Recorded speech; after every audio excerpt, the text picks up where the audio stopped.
Welcome to the All Axxess Entertainment Podcast. I am your host, Joseph Bruen. This week we have former New England talent here in the wrestling scene of New England. He is a New England Pro Wrestling Hall of Famer, the Iceburg Sonny Dee. Sonny, thanks for joining us.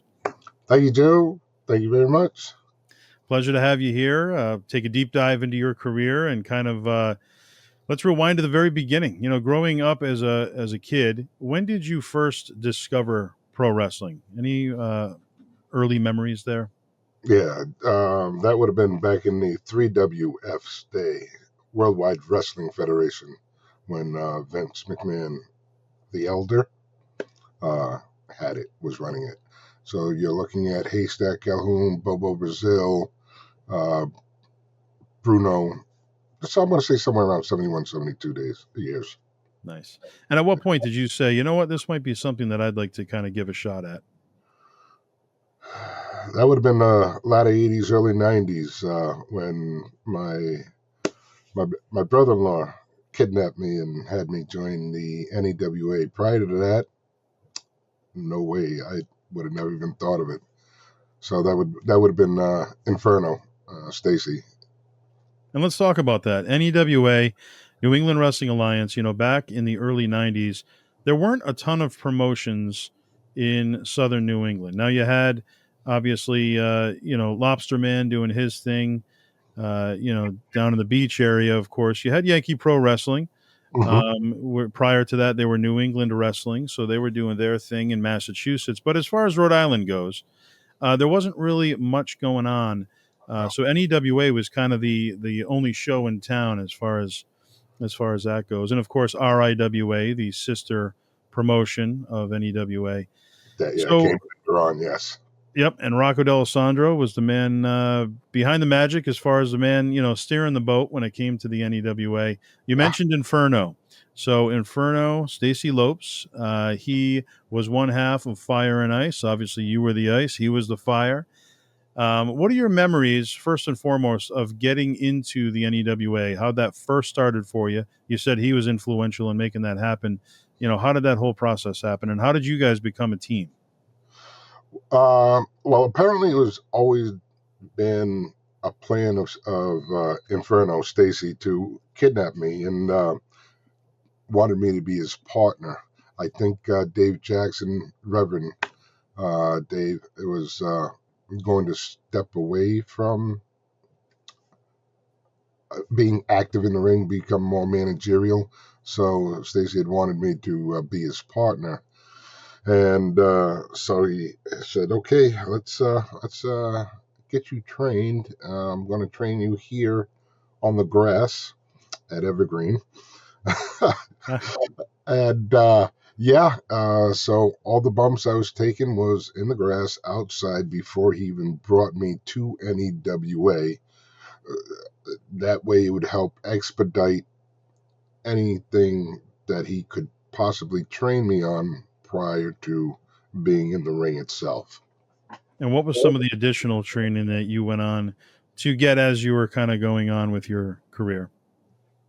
Well, from there, learning to take the bumps on the grass, from there going into the ring at NEWA, and it was pretty much everything. It's not like some of the training that I see today that they're lacking. This was something that we all took part in, as far as obviously running the ropes, learning to do back bumps, hip tosses, etc., etc. But what helped was, I'm trying to remember who it was, but I happened to be in a battle royal, at the end of the Rock show. Every match, at the end of the show, the very last match was always a battle royal at the time. And what I learned was not to lift up my leg so high when I'm stomping because it looked horrible. I saw what it looked like. It was absolutely horrendous. I saw what they were talking about. Okay, all right. I can learn how to be subtle. We can do this. Yeah. NEWA was the first memory for me as far as independent wrestling goes. As a kid, my very first show, I believe it was North Providence High School, and this would have been 1993. And my mom took myself, my friend Clement, Greg the Hammer was on the show, Virgil, Tito Santana, and then obviously the stars of the NEWA. So I still to this day have the autograph sheet signed by Anthony Rufo, Dambula. It's signed by Studley Steve Stallion. I believe Tiny the Terrible's on there. Um, you also have Bob Costa, the senior referee at the time. So it's great to have, that piece and just look at it and be like, wow, that's kind of where it all began for independent wrestling for me. And I was hooked, and it didn't matter to me that it wasn't WWF. It was my first exposure to independence, and I was like just as excited as a kid to attend that show as I would be, going to the Providence Civic Center. Yes. And I had my mom take me to all of the shows, whether you were at the Crescent Park Carousel in Riverside or all the feasts in Federal Hill every year. I'd always be there, and I'd always be one of the first ones. My mom would bring me early. I'd be at ringside, standing there before the fans are there in most scenarios. And I remember my first time seeing and meeting you. You were probably brand new at this point. This was Federal Hill, so this was probably somewhere between 93 and 95. Whenever you first started. Yeah. And I remember you practicing running to the ring. With a clean, slide into the ring under the rope. As you would do before the show starts. Right. And I was there for that because, like I said, I was there early.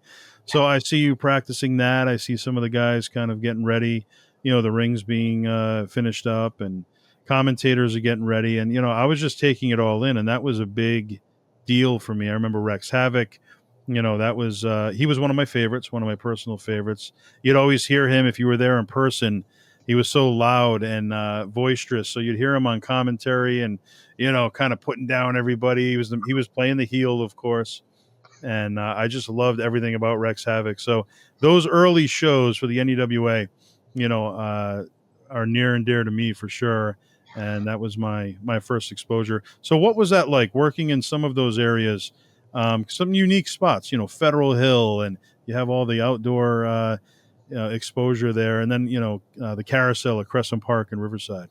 Well, it was fantastic because it gave me the chance to go do the show, enjoy the show, try and get out as quickly as I could so I could get back to work. Usually I was working at the bar um, for one reason or another, or I had a gig to do, be it DJing or karaoke hosting.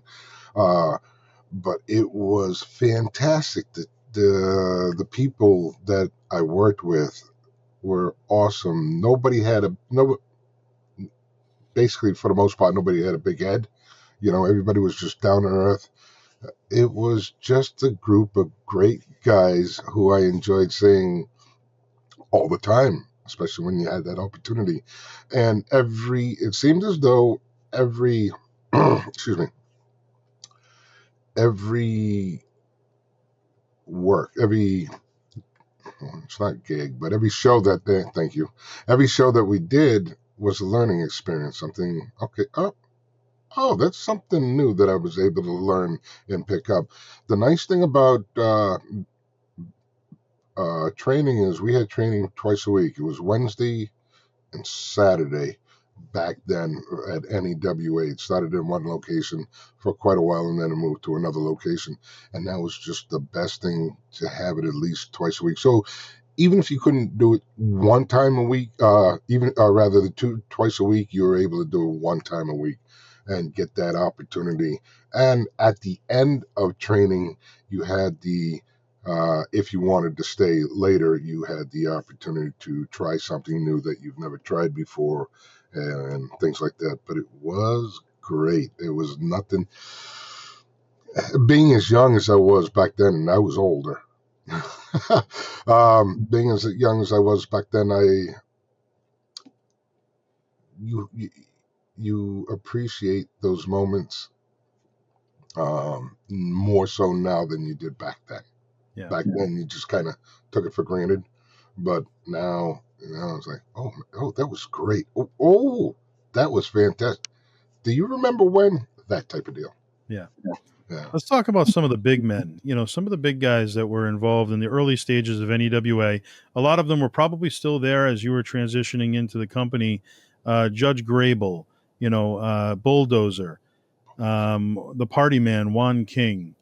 There was also obviously uh, uh, Bad News, another one. Bad news. Yeah. What are your memories of some of those talents? Uh, Any personal memories or stories of any of them? not really. Not really. Walter, bad news, good guy.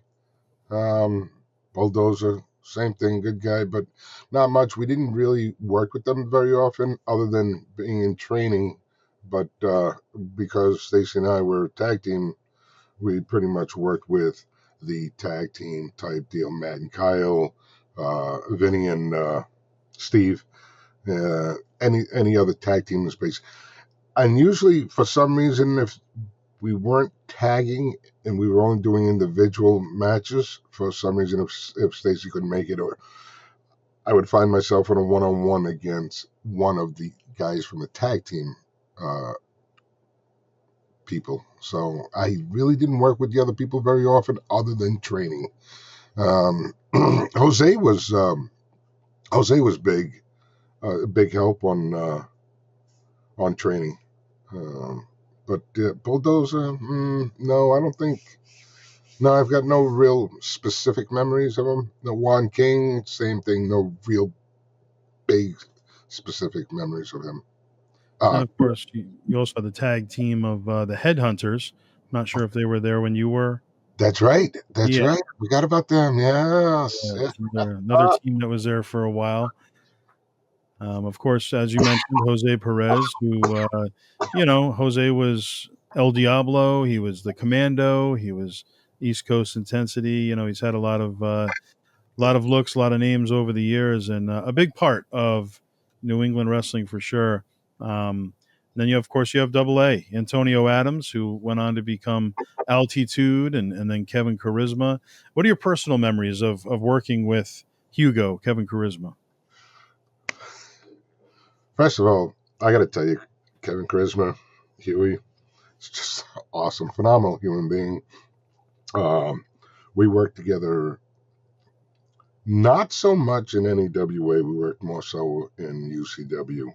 Um, the matches that we had were, I think, better than most other matches that I had.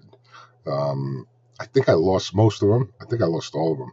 No, I think no. There was one that I did win, but it was fun. It was enjoyable. He he played his role so well, and he would take me out, take me down, um, or just on the opposite spectrum. Being the recipient, he would sell so fantastically. He was just great to work with. Who'd you say? Who was the other one? Um, I forget. Anyways, but yeah, that's my memory of working with Kevin Charisma. Just yeah. fantastic. And there would be a lot of people in and out of the company over the years. But for the most of it, that was pretty much the names that you would see regularly. Obviously, there was also Studley Steve Stallion. There was Greg Drago, Dragonfly. Yes, There was great Bad guy. Boy Billy Black and Gorgeous Gino Giovanni. They too had a big part. Yeah, Gorgeous Gino. I don't think we ever worked a match together. Bad Boy and Black and I worked some matches as well. Great matches. Um, More so in UCW than NEWA, but still great, fantastic matches. And There's also Thrash. Thrash. I wish him and I never really worked together, but Scott's just another fabulous person, just terrific to be around. Great attitude. I just love Scott. Scott's awesome. And there was one more person you mentioned as well, Steve. Steve and I never worked. Dragonfly and I never worked. Although I love seeing Dragonfly. I saw him not too long ago. He looks great. Um, but yeah, those two and I, we never had the opportunity to work together. Would have been nice. Yeah. There's another gentleman. He went by the name of the Comic. Comic, yes, I remember the comic. I think. Oh man, he was. No, no. I remember speaking to him in the locker room many times, but we never worked. I don't think. Yeah. I know. No, we never did. Let's Maybe with the exception of battle royals, obviously. Sure. You know. But, And how about the referees of the NEWA? Let's talk about Sean Markey. Let's talk about Bob Costa, the senior official. Let's talk about Ish Perez. What are your memories of working with them over the years? well, I've got no specific memories individually, but what I can do is tell you that Ish didn't fool around. In the ring. You come in, you do your job. You're gonna do this. You're gonna do that. What's your finisher? Okay. What do I need to know? Okay. Fantastic. Nope. No fooling around though. You could if you knew him, but I didn't know him all that well. Right. Sean. Sean, we had the ongoing joke of, because he had the one eye, we would have the ongoing joke. The heels would. We were babies, and they would always complain to him about not seeing something that we did wrong. Missing things. So they would always pick on Sean as far as going. As far as in the ring is concerned, it's nothing. It would always be something to be the comedy, yada yada, and Sean would know ahead of time as well, so it would not come as a surprise or anything like that. That was good. Bob, now that I'm seeing him, etc., etc. I think we just pretty much left Bob alone. Let him do what he did well. I think for the most part we pretty much same thing. Well, what's your plans today, guys? Okay. It seemed that's the voice is playing in my head as he speaks. Yeah. It's just a nice guy. That smiles. Bob always had a smile on his face, no matter what it was that was going on. And you can see him, the brain going in the background of, okay, what do I need to do? What's this? What's that? And it's not just this one. Obviously, it's 3 other matches that he's got to do as well. So it was enjoyable. I had a good life back then. Got an even better one now, but I had a good life back then.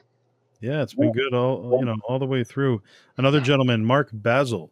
Of course, at that time, he was Bronco Jesse James. Bronco Jesse James. The funny thing about Mark is I didn't get to know him very well until later on. Same thing. He's singles. He's a singles guy. Never really did any work together, but same thing. Probably in the battle. No doubt. Definitely in the battle royal. I remember the hat he used to wear. And did he wear a vest? I don't remember if he wore a vest. He did. I believe he did. And that was a comical sight to see. And then, of course, later on as we get older, we get to meet him. Not meet him, but you have your get-togethers later on, and you shoot the crap, et cetera, and hang out for that little bit of time before everybody's got to continue on with their lives. Gotcha. So it was nice getting to know him as an individual instead of just in the ring where you might be at the show for maybe 2.5 hours, 3 hours, if you're not there early to help set up the ring, et cetera, et cetera. It was nice to be able to see him, but nice, awesome. Mark was freaking awesome. Yeah, and he went on to become Marcus O. Middleton, of course, That's right. from his mother's estate in Newport, Rhode Island. I remember announcing that. Great character, and of course, he also wrestled as the prankster for Tony Rumble in the CWA, which was kind of an offshoot of the Doink the Clown character. I never caught that. Yeah, that was probably, I would say, after at my early days at NEWA, so probably mid '90s. Yeah. Wow. I Yep. wish I could see that. Yeah, he did some traveling for a while there. Obviously, he was Marcus O. Middleton in Mayhem Right, Independent Wrestling as well, right. and he always had the story of the championship that he carried. I think he referred to it as the New England Independent Heavyweight. It's supposed to represent all of New England, not just a single promotion. But the thing about his title is it was a real title. It was the one that Bret Hart held, and it was made by Reggie Parks. So this was the authentic WWF championship. No kidding. Yeah, I remember him telling me that story, and you could tell by holding it and looking at it that it was the Yeah. real deal. And it was just like, wow. I don't know how he wound up with it. I don't remember the backstory, but he definitely had it. How about that? Yeah. Well, he was always resourceful. Good man, good man. What was it like to work for Rocco D'Alessandro? Conflicting in a way. All right, so you would come in. Here's the card. This is what's going on. And the card obviously is always subject to change. Somebody can't make it. Another person decides that he can come. Wasn't in the works. Wasn't planned. But we're gonna throw him in anyways. Again, it was conflicting as far as confusing as far as that was concerned. During training, he was a hands-off guy. He let everybody else do the training. He may offer advice, but it wasn't given very often. I said, but that's the only conflicting part as far as that is concerned. Everything else was amazing. He, for somehow, some way, he was always offering to help somebody individually if they needed it. I know this from a few other people that told me that they were helped. I need a little bit of help with this. Any chance you can? And Rocco, I believe, probably never turned anybody down. Always willing to help somebody, be it financially or nothing absurd. Nothing grandiose, but you need $40 to cover your insurance payment, whatever the case may be. And some of them I think paid him back. Others may have taken advantage of him. But he had a big heart. Yeah. He still has a big heart. I mean, he's still with us.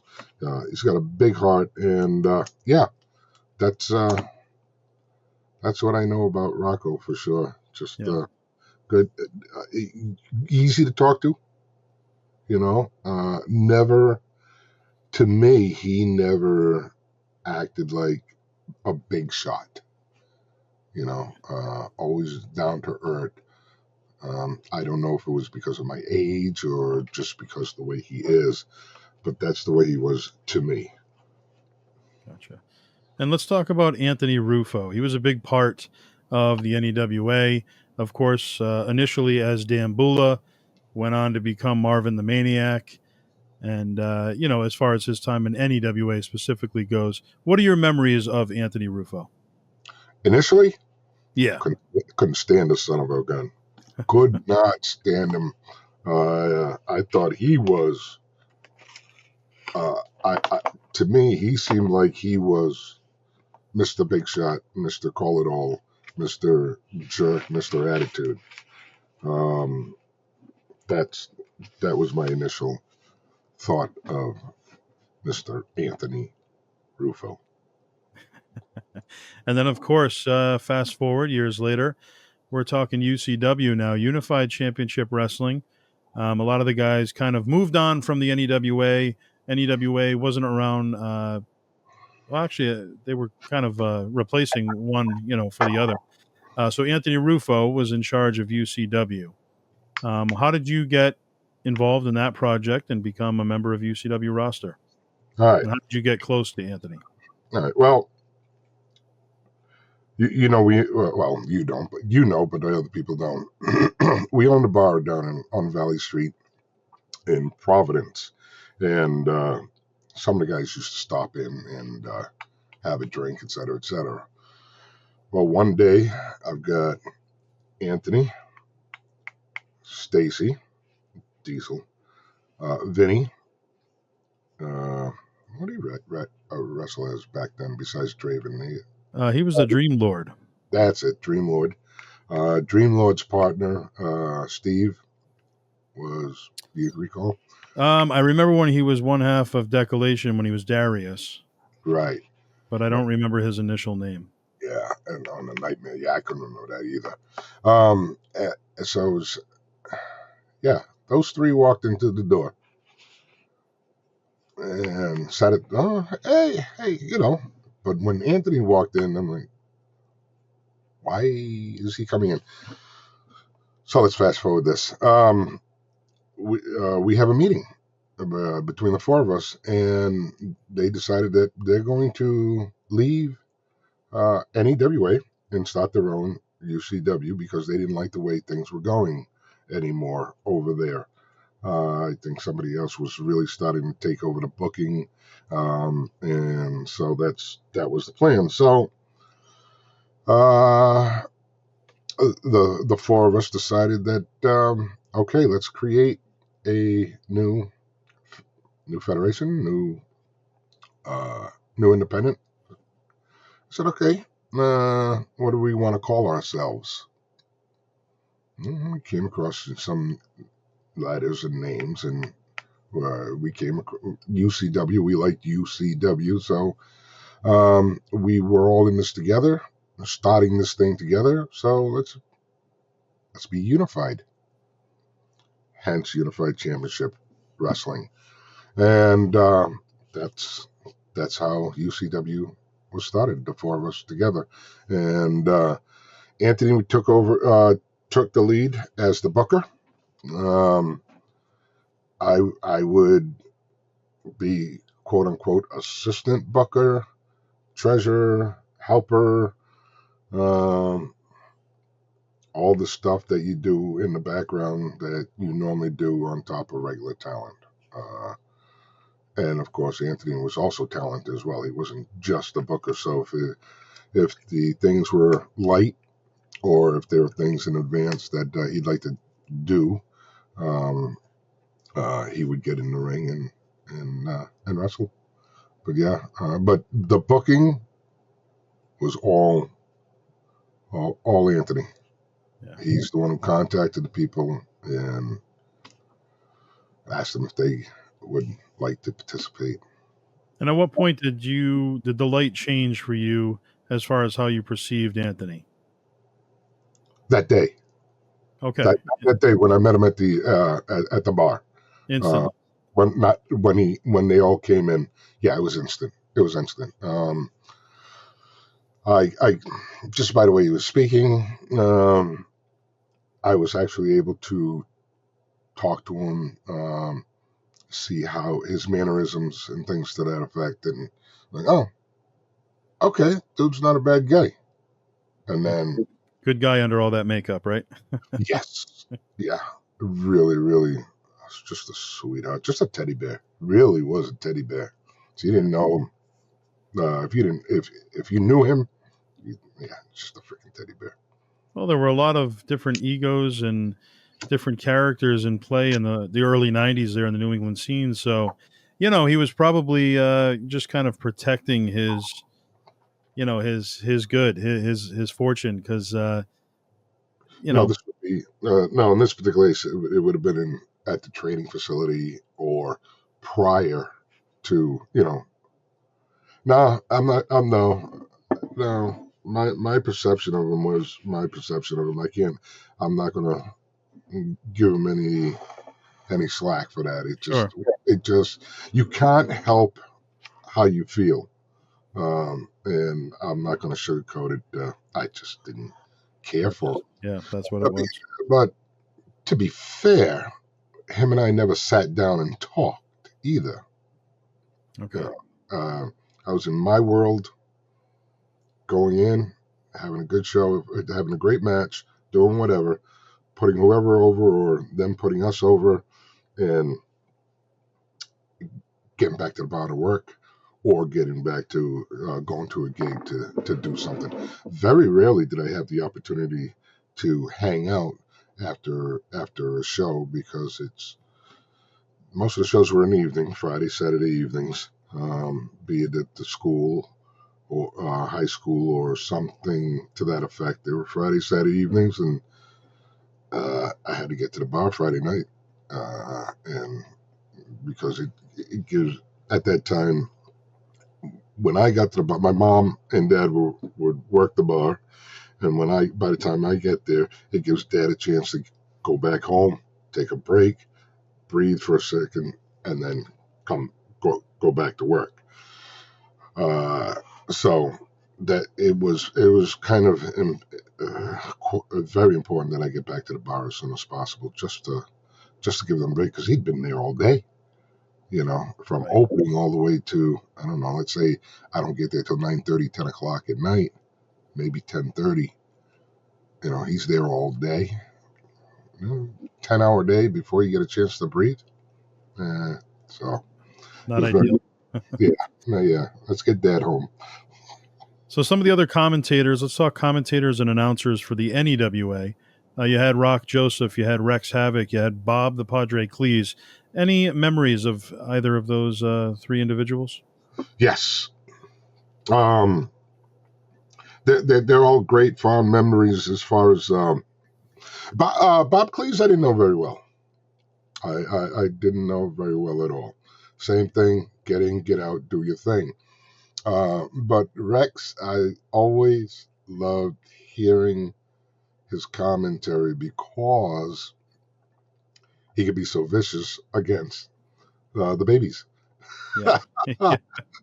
So, and I, they were great comments, and it wasn't until I found out later what he did for a living that I said, "Oh, that makes plenty of sense. Now I understand uh, how he's able to be so quick and sharp." And uh, um, who's the other one?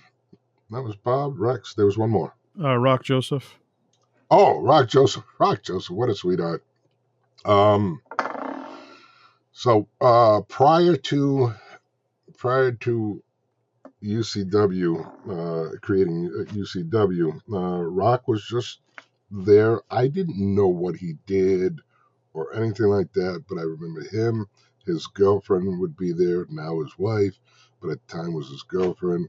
And I thought, what a freaking awesome couple, you know, being together as a team, doing what have you.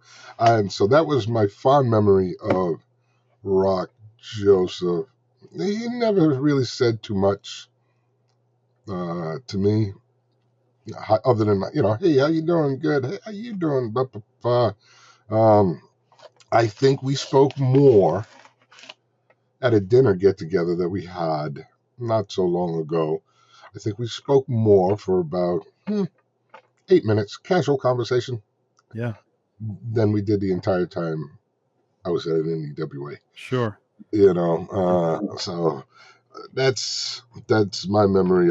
But other than that, with the exception of being their wedding, No, Wolvie's wedding. Wolvie's wedding, I think. I said somebody's wedding. Um,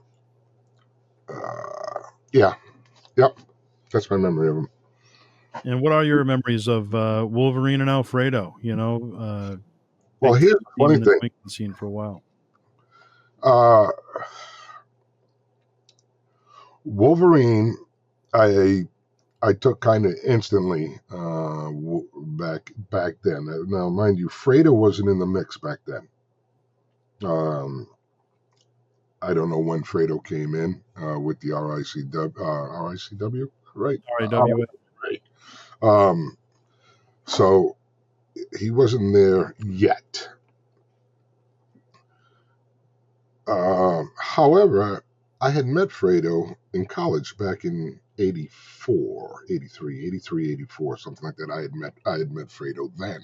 Oh, wow. Uh, so I really, I didn't know him, but I didn't realize until much later that I know you. I know you from college. Wolvie. We had some good matches together. It was fun. We would get in the ring, 1-on-1, and when we could, we would go out to karaoke afterwards, or we would meet up during a weekday and go out for karaoke, and so we would get in the ring and we'd lock up and we'd start singing to one another. Ain't no stopping us now. Yeah. That type of things. And a couple other songs. I got friends in low places. uh, uh, that was fun.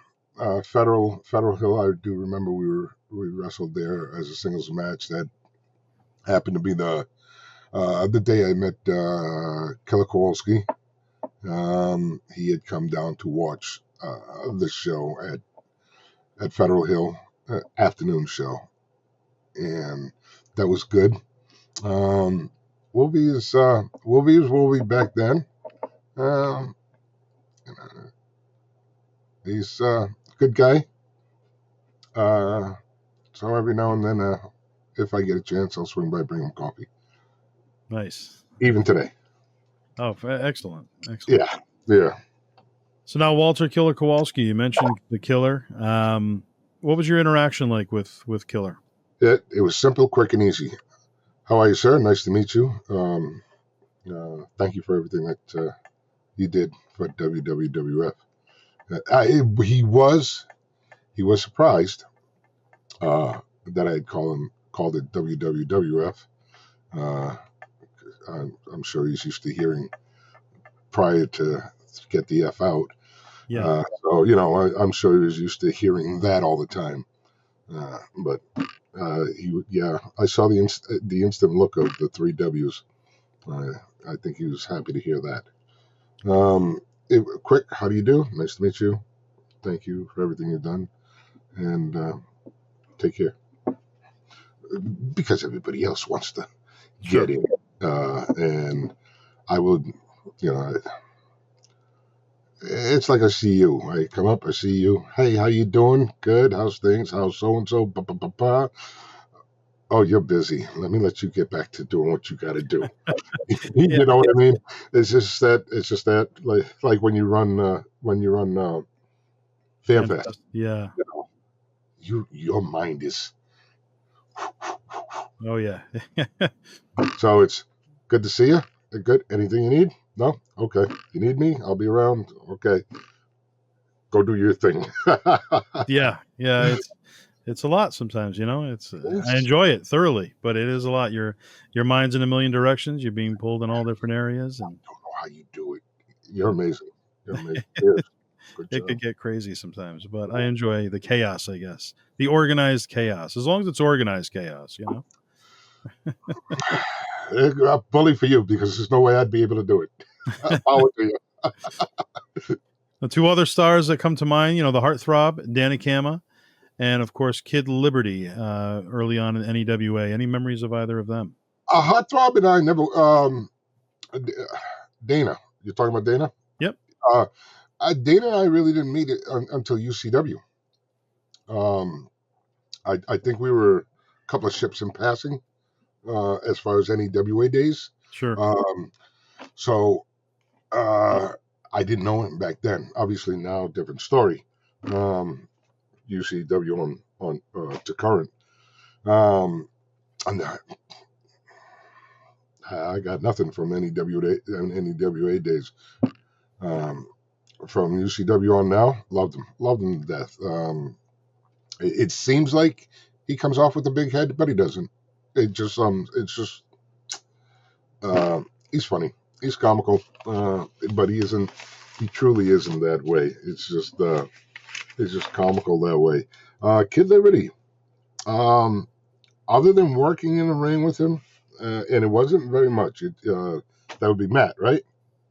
Yes. Matt Yeah, and Kyle. Yep. yeah. So other than working, I don't think we wrestled. I don't think we had many matches either. I think we might have had two, maybe three matches, maybe. Um, we never worked. We never, other than those, we never did a singles match. I know that for sure. I wish we had. That would have been. Yeah. And I think he was taller than me, and just at that time a hair heavier than I am. So I think it would have been fun him being the strong man, and me being the smaller guy. So it'd be fun for him throwing me around, Yeah. yada yada, and me attempting to do my whatever off the top rope, second rope, whatever the case may be. I think that would have been awesome.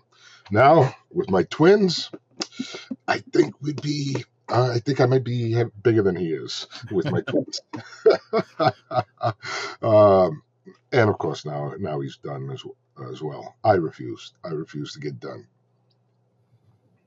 UCW, IIW, different venues that you've gone to over the years. The Barton Street Community Center. Then you moved on to the new Barton Street Community Center about a year and a half later, Yeah. which was much larger in size, gave you more space to do your thing there. What are Yes. your memories specifically of the two Barton Street Community Centers? Anything come to mind when you hear that venue? Yeah, quite a few things actually, because we spent so much time training people there. A lot of times. I think Anthony was there 4 days a week, and I was there a minimum 3 days a week training other guys, um, working on whatever they wanted to do. Uh, the fun thing, uh, the great thing was we were able to have training down in the basement, and for the shows that we were going to do on the first level, is just bring the regular ring upstairs. Wasn't very far. Set it up, do whatever needs to be done, and then when done, bring the ring downstairs. Uh, there are so many memories with Anthony because we spent so much time together, and late as time went on, we didn't get. Vinny kind of backed out. Steve met a woman out there in Maine, so he stayed there. Stacy decided that he's going to spend more time playing drums and working with the fife and drum band, fife and drum thing that they were doing, and so it was basically down to Ant and I. Spending so much time together doing what we need to do. We pretty much we became brothers then. We definitely became brothers once. I'm going to say by 5 months into starting UCW, that's when the relationships really started. Um, and then I got you get to know each other. You know their families. They know your family. Yeah, Anthony's one of the few people that I will call a brother.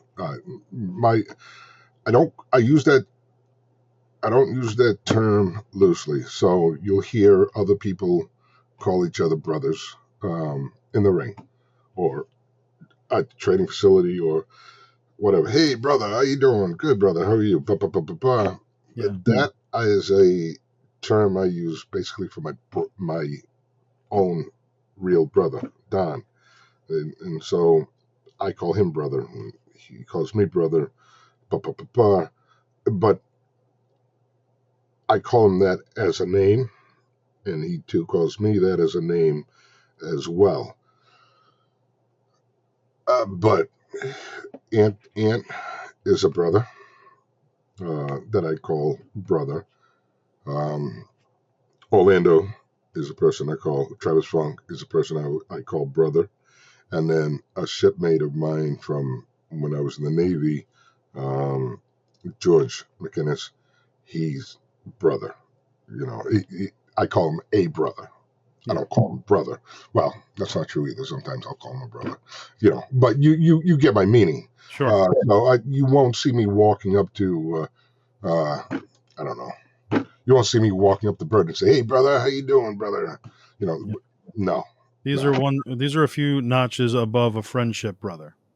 Yeah, very, very high notches. You're not.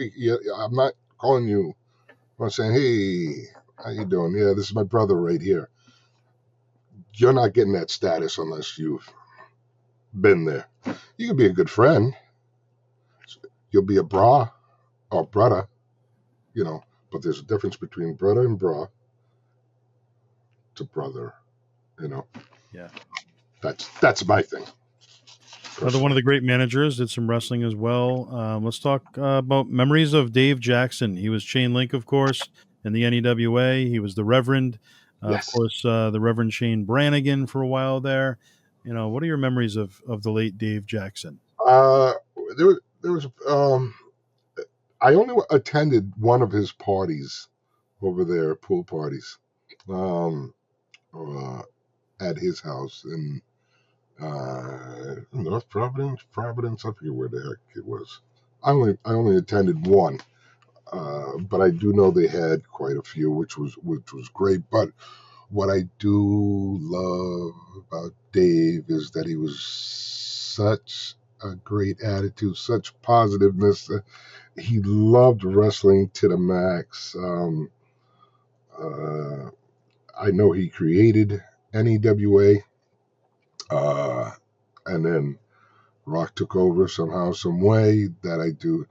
But and I know if it wasn't for Dave, NEWA wouldn't be in existence that it was back then. Uh, it's just so every time you see Dave, you can't help but wait your turn to go say hello to him. Because somebody else is already having a conversation, and okay, your conversation is lasting a while. You need to go, guys, so I can say hello to Dave. Yeah. Yeah, I wanted to. He was just that type of person where I want to go say hello to him. As opposed to, eh, hey Dave, how you doing? And then going to sit down. He was just that type of person with the wonderful, wonderful. Loved wrestling to the max. I don't think there was any. I don't other than his wife, of course, and Sean. Becky and Sean. I can't imagine anything and of course his parents. That he loved more. Wrestling was his life, his soul. Of course, with the exception of Sean and Becky. That was his thing. Yeah.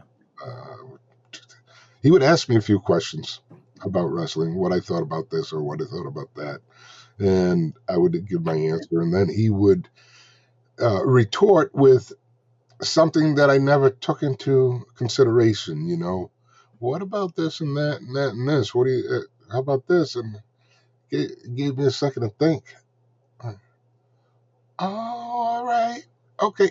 All right. I see what you're saying. And gave me the opportunity to see his view of it. Um, and I discovered that his view is more correct than mine. Yeah. So Right. that's what I can tell you about Dave for sure. Just a good guy. Then Good. you also worked for the HWF as well, the Hardcore Wrestling Federation, which became the Heatwave Wrestling Federation. And, this promotion is a promotion that I ran, spot shows here and there. And you ended up working with one late great Robbie Ellis, Did and you guys would end up having a little bit of a feud there. You had a few shows where you were. he was mean. He was mean.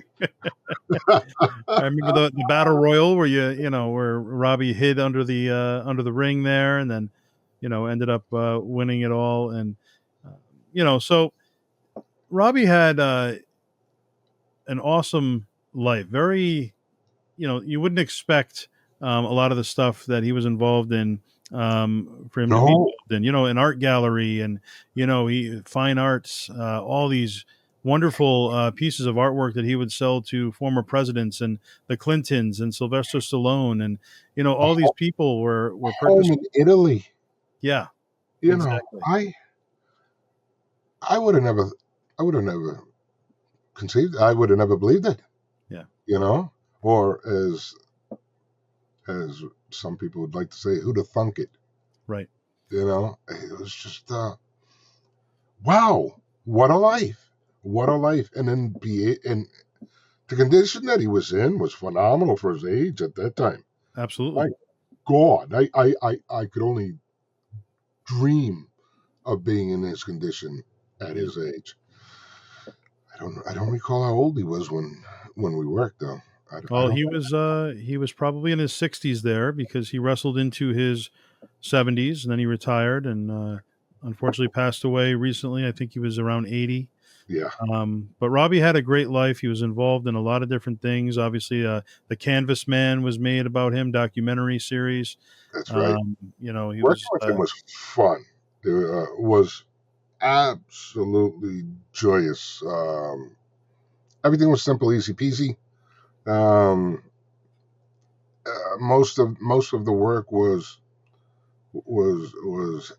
him doing his thing, as far as just selling to the crowd. It was very very easy. We did not. I'm going to say the time we spent was 50-50. So 50 minutes, with the entrance, 50% rather, 50-50.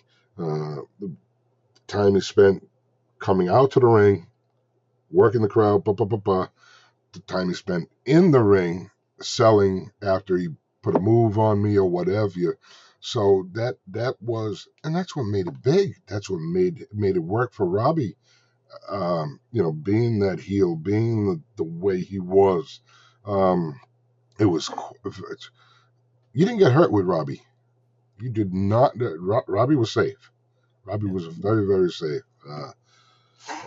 It was it was good. It was really nice working with him.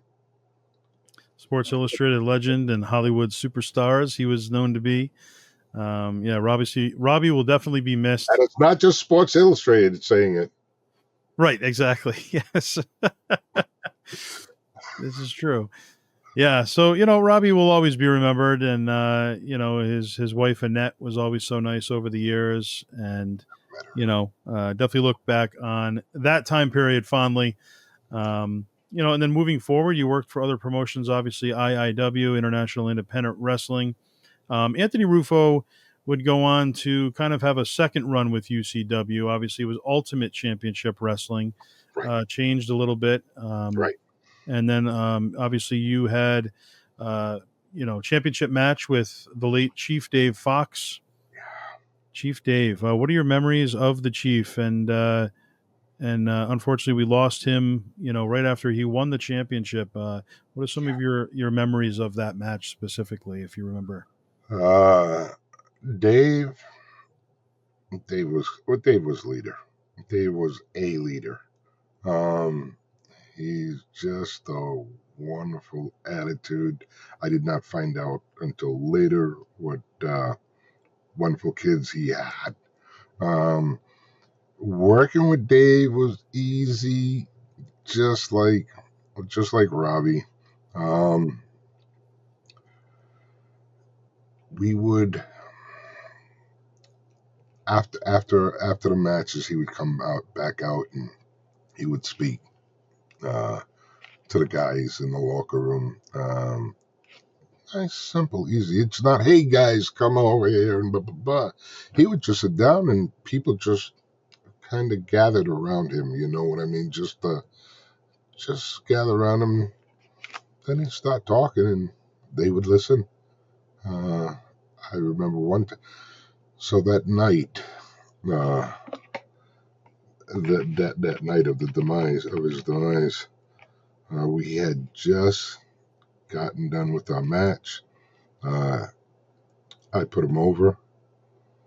We came back to the locker, into the kitchen because it was kitchen.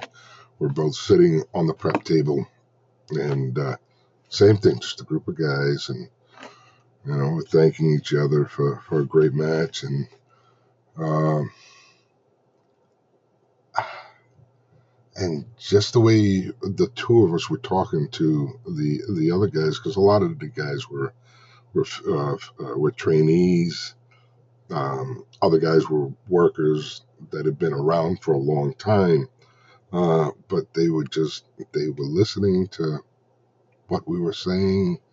It was phenomenal, but it was more what Dave was saying, and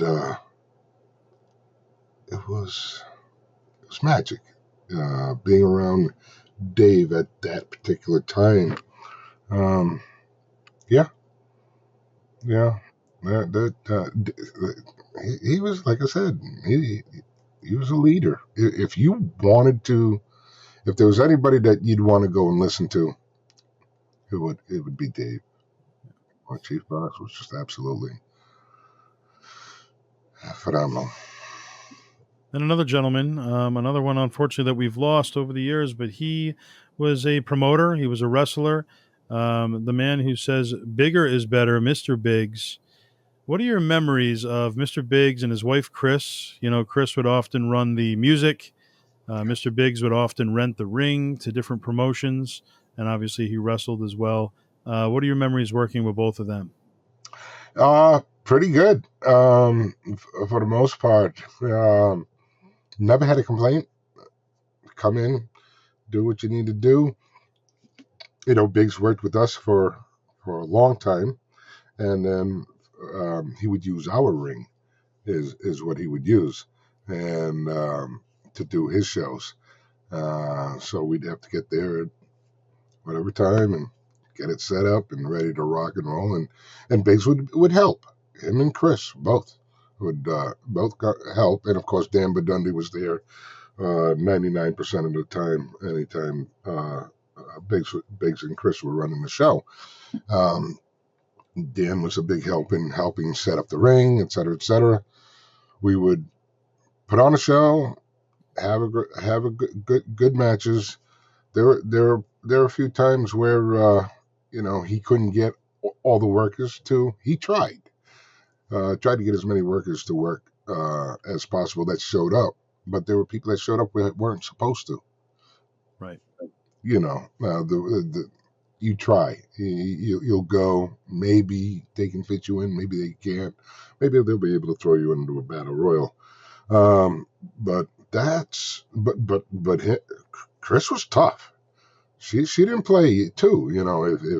If it was her show going on, her and Biggs. Oh yeah. Oh no, she didn't play. She's like, If she needed something, she would let you know. oh yeah. So you have to have that bad guy, good guy thing. And it's like, I'd like to. Better go check with my wife. That type of deal. Right. Exactly. Yeah, that was. There were good matches. I recall most of his matches were in the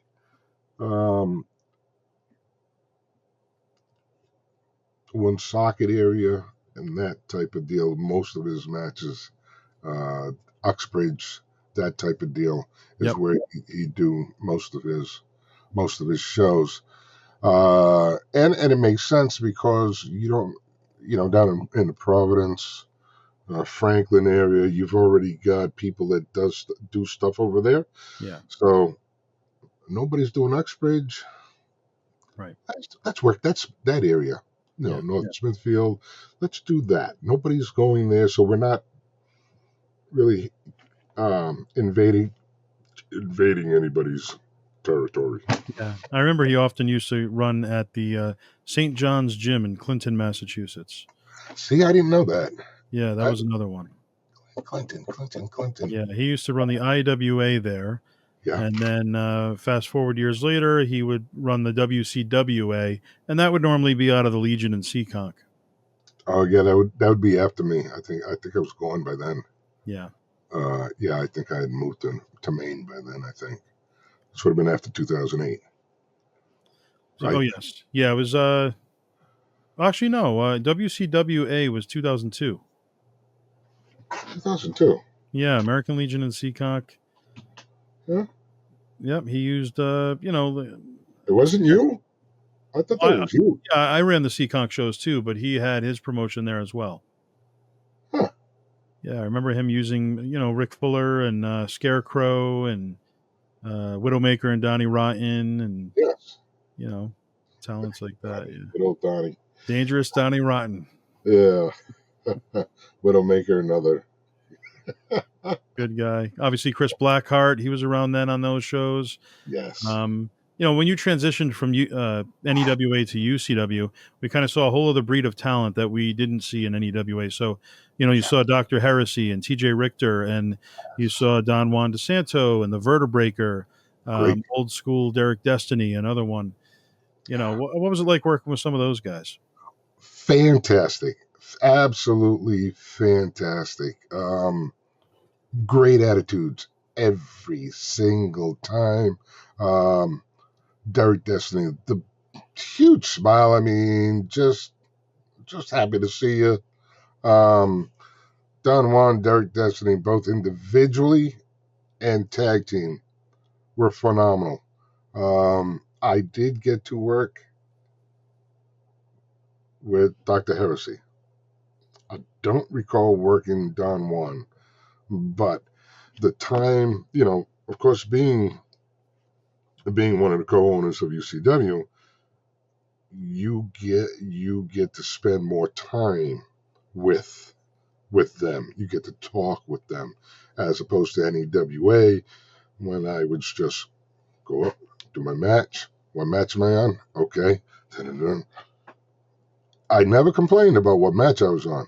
If it was later on in the evening or earlier, it's okay. This is the order. This is how it's going to go. Okay, Yeah. boom, boom, boom, boom, and then get out and get to work. UCW, that was my baby, as well as Anthony's baby.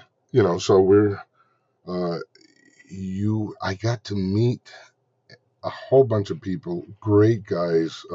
Chris, um, phenomenal. Blackheart, um, Rick Destiny, awesome. Don Juan, great attitude. Loved seeing him.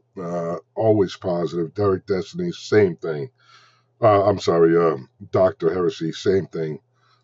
Just wonderful, great, great to work with. Good people, and I got to know Huey, Kevin Charisma, even more so that way. Same with Jose. Jose, I didn't know very well until later on. Sure. Uh, until more so UCW. And it wasn't because he worked UCW. It was more I got to know him as an individual. Him and his lovely wife Claudia. Just, huh. I love people like that. They are absolutely wonderful. And uh, Jose, good for the business no matter what. Yeah. He's there to give advice. He's there to be there to watch. If he's there to teach, no matter what, Jose's an asset. Yeah. Sometimes it never happened to me, but it's feasible that other people might take it as being over the top. But as far as I'm concerned, anytime you have Jose in the presence, in the area, again, even if he's just in attendance at ringside, it's an asset because he's just a great person. Because he might not be talking to you or this guy, but chances are he's going to talk to somebody else and he's going to impart some words of wisdom to that worker. Sure. It might be something very minuscule, but they'll take away something. That I can tell you for sure about Jose. He's just a wonderful, good guy. And if you had to pick three, who would your top three opponents be of all time? Now, obviously, Kevin Charisma is going to be one. I'm going to say Travis Funk, um, for sure. Draven when he was Draven in UCW. Sure. So I'll go with that. But number one is going to be Kevin Charisma. Yeah, you guys had some great matches over the years. I think we did. I think we did. I love selling for him. There's just nothing. And because at that time I was a heel, just working him, but then again dealing with the crowd and the time he took to sell is beautiful. It's what you want from a guy that sells. Yeah. It's like it's not over. It's never overselling. It's just perfect. The guy is selling. I don't know. You rate them in the eye. Well, yeah, he should be selling for. I don't know, a good 30 seconds. And by the same token, the heel should be turning away and saying, "Look what I just did to your guy, yada yada. He's your guy," and he would just work. And when he does his comebacks, oh my God, just yeah. I will say those three were my favorites. Travis Funk, heel, I am, and of course Funk's the baby, and we had a strap match. In Franklin, Massachusetts. That was I don't care for what are those things called, the where you got trash cans and hardcore matches. Hardcore. I don't care for hardcore matches. Don't care for it at all. Not a one. I don't like pain. I don't like it. So I should say I don't care for participating in them is what I should say. Right.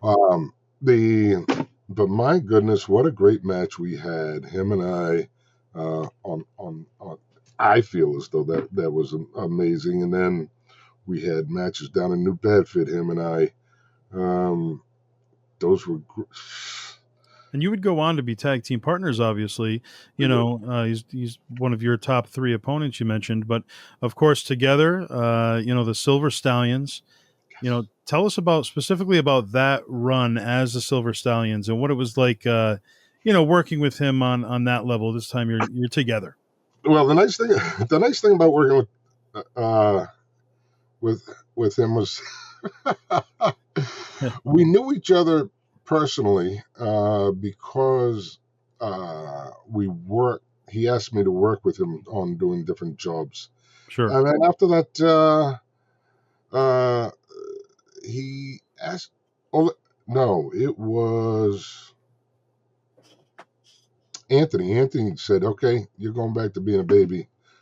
So I became a baby, and him and I tagged up, and what a nice thing we did. I always wear a cowboy hat. He wears it for the ring, but me, I'm always wearing my cowboy hat normally. So no matter what, it was just a regular thing, and I think he asked for us to be tag team partner. I can't recall how that went, Um, Anthony had stepped away from UCW, Yeah.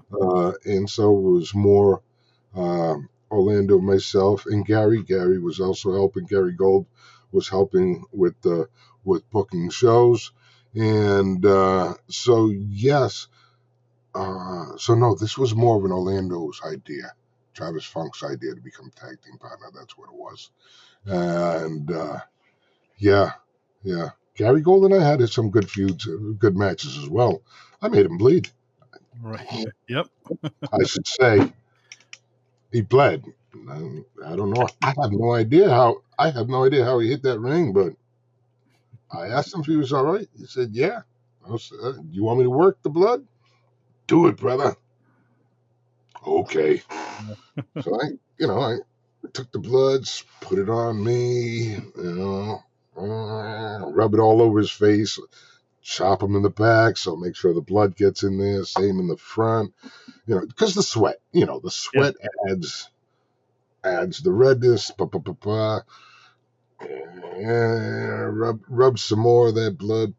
Slap him in the chest, so you see a lot of blood on him. Right. Show my hands to the you know to the crowd, et cetera, and to the camera. That that was a fun match. I think I took the title off him then. I think, or he took, or yeah, I think I took the title off him then.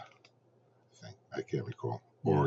or I was defending it and he was attempting. I can't recall what it was, but it was a great match. In 2008, you were inducted into the inaugural class of the New Yes, England Pro Wrestling Hall of Fame. yes, sir. Initially, those ceremonies were done at the APCW shows, Seekonk, Massachusetts. Eventually, it would turn into its own event in East Providence at the Bright Ridge Club. What are your memories of that night and the Hall of Fame's beyond that, kind of reuniting with everybody each year? All right. Well, the initial night of the induction, Yeah. shocked, surprised, don't know what to say, uh, confused, um, excited. For some reason, in my head, at the time, this is the inaugural. This is the first ever. In my head, it's a big deal. Again, like I said, this is the very, very first, and this is a big deal. And I didn't know about anybody else uh, that you were inducting as well. Uh, because you didn't tell anybody this is what you were going to do. Right.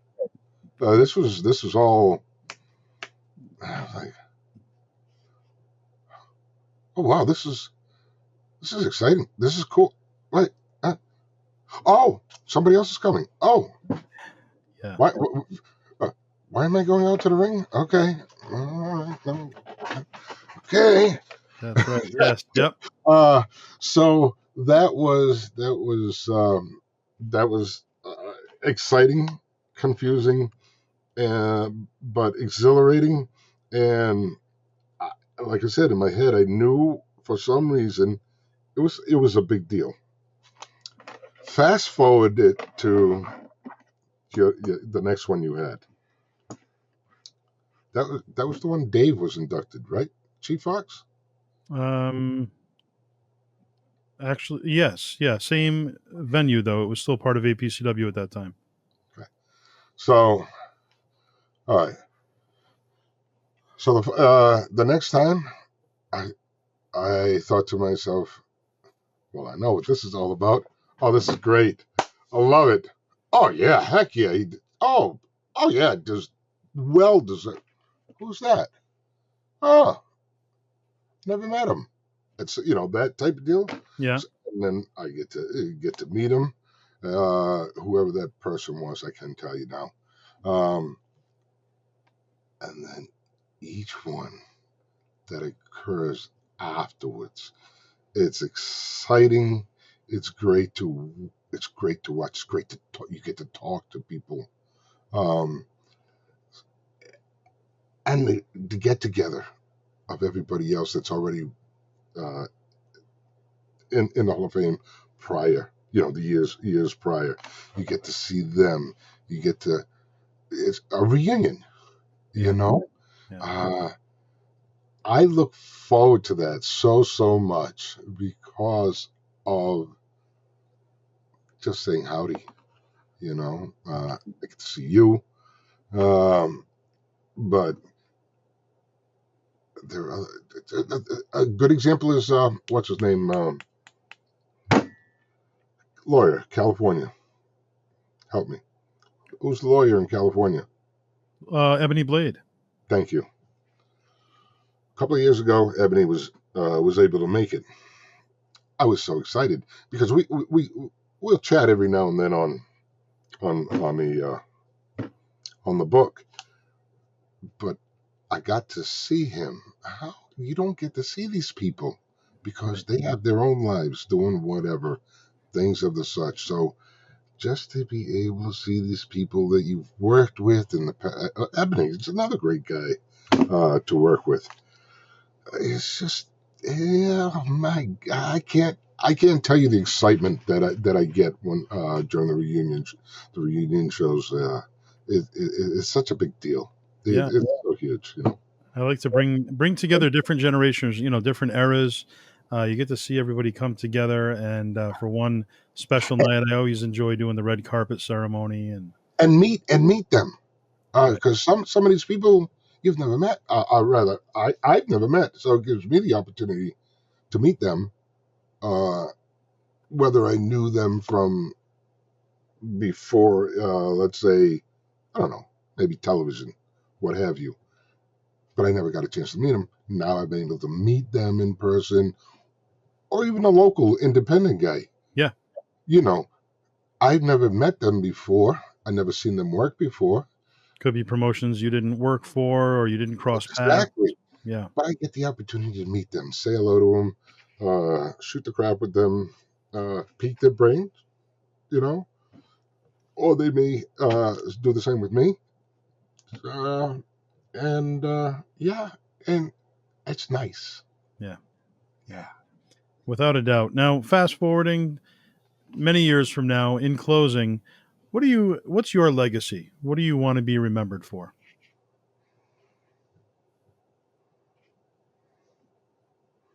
I don't know. Just being an okay guy. I really don't. A guy that was a good guy. That's Right. got nothing else. That you were. I mean, one of the most professional, in my opinion, to work with over the years. One of the friendliest, and in my early days, one of the most helpful. You were the first one to give me a backstage interview for my first time doing interviews backstage, which was UCW, UMass Dartmouth. And that was in 1998. And you were my first backstage interview. And you were also on the very first episode in studio for me as well with Anthony and Decolation and the superstar Butch Petrillo. So fond memories for sure. But but you don't just get to do that by just doing it. You're you. Um, you're just a great person. So absolutely, who wouldn't want to help a great person? So that so yeah, oh yeah, happy to do it. Happy to do it. I'll do for a person that's a good person. I'm not happy to do anything if I can. Right. I'd love to.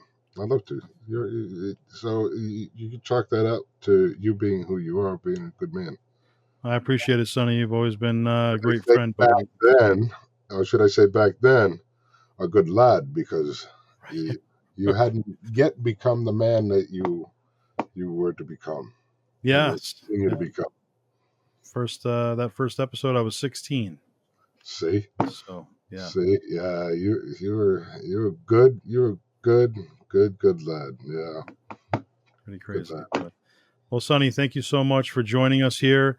the All Access Entertainment Podcast. For the Iceburg Sonny Dee, I'm Joseph Bruen.